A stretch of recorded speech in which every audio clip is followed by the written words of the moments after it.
The water crisis has now gotten so bad that it's affecting the justice system, and Reserve Bank looks to go cashless. Before I get into those stories, ladies and gentlemen, please leave a like on this video, share it far and wide, and subscribe to the channel if you haven't already. All right, let's get into it. Listen properly. When you get into a taxi, you sit down before you get in.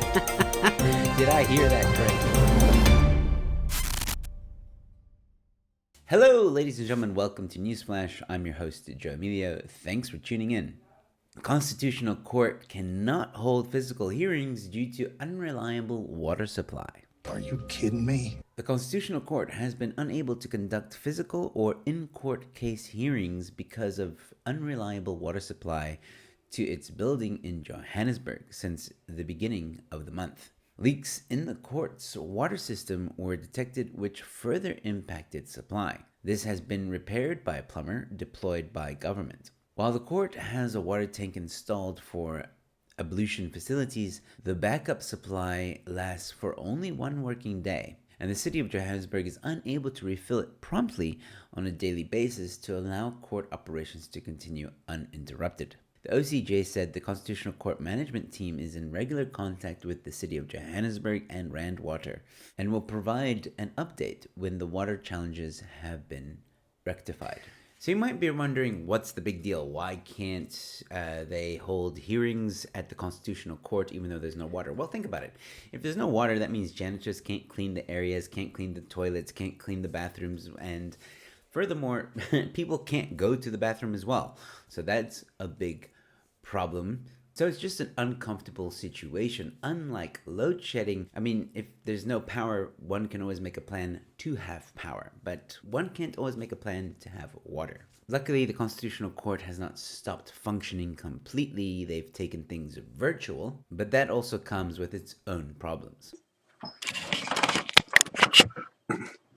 Hello, old people at the computer. Hello. And who knows when this water crisis will end. And in other news, Reserve Bank's big move to go cashless in South Africa. No! Okay, so I know what you're thinking. Like, how are they going to do this in this economy? But apparently, a foundation offering the Envision Payments utility is PayShap, a service launched by Bank Surf Africa in March 2023 that allows South Africans to make instant payments. Growing rapidly with more than 1 million transactions per day, PayShap enables more accessible, convenient, and secure payments for everyday transactions. PayShap is a real-time, low-value interbank digital payment service. It is already available through Absa, Nedbank, Standard Bank, FNB, Capitec, and Discovery Bank. Since its launch in March 2023, the border payments industry has processed over 74.2 million PayShap transactions worth a combined 46 billion rand. Okay, so this all sounds good and well, but my question here is, how are they even going to implement this? I mean, are they just at one point going to stop printing money? I don't think that's a good idea. And they don't say exactly how they're going to implement this. I think they just want to educate people on digitizing their money. But the article does say that they want to educate the masses when it comes to digital money. But here are some interesting facts. Cash still reigns supreme in South Africa. Bank Surf Africa recently noted 9 out of 10 transactions in South Africa are still made in cash. It further revealed that 95% of informal small business customers and 63% of formal businesses customers opt to pay in cash. So it may seem that a fair amount of people use PayShap, but apparently not.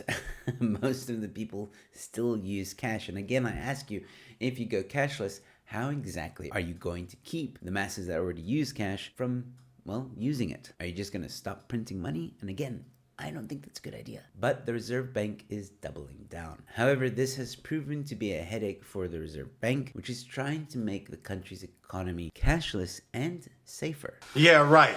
The Reserve Bank's digital payments roadmap shows that almost half of South African adults withdraw all their money from their bank accounts as soon as it is deposited. Reasons for this include a lack of trust in banks, fees associated with card transactions, and merchants' lack of acceptance of cards in the informal economy. Yeah, they don't trust the system, and you know what? I don't blame them. I don't believe in a completely cashless society. I think we should have the right to choose if we want to go cashless or not. I think cash is useful, and Big Brother can't keep an eye on you as closely as they would like to, which makes me very happy. And I mean, if you wanted to go cashless, that option kind of exists now already. And once again, they say it's for safety reasons, right? Safety reasons. I remember a time when we had a different kind of threat, and they also said that they were implementing things for our safety. Maybe it will help with cash in transit heists. I'm sure it will.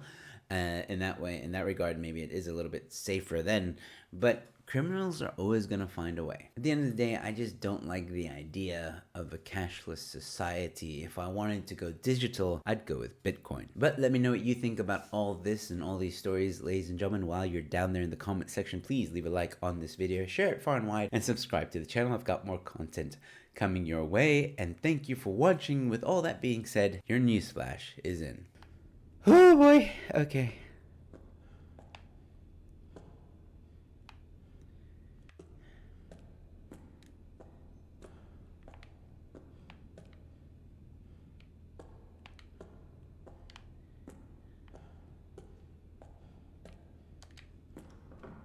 Oh man, I probably have to find like switches and shit.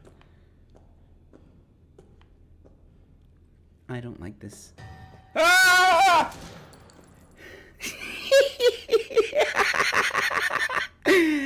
Okay, that got me. I don't like this. Ah!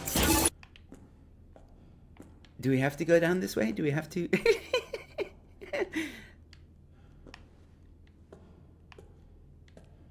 Of course, there's always some creepy painting.